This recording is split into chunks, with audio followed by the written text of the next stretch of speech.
জাতিকে শোষণ করে 10 টাকা কেজি চাউল 40 টাকা হলো, 30 টাকা লিটার তেল 100 টাকা হলো, আর 2 লক্ষ টাকা কাঠা জমি 50 লক্ষ টাকা হলো, আর আপনার 20 টাকা কেজি রড 100 টাকা হলো, আর প্রত্যেকটা জিনিসই একবারে মানুষের আয়ত্তের বাইরে চলে গেল। দুঃখিত, আপনাকে কি দিয়ে বুঝায়? আল্লাহ রাসূল বলছেন যে নারী নেতৃত্ব হারাম।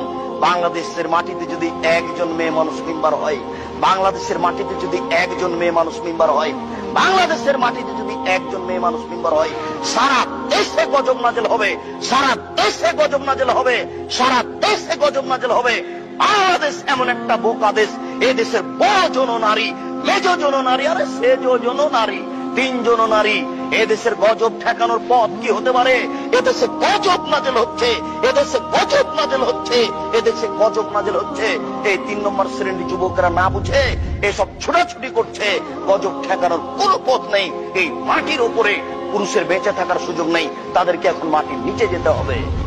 নারী নেতৃত্ব কে মেনে নিয়ে কোনোদিন দেশে শান্তি আনা যায় না, এটা অসম্ভব হতে পারে না।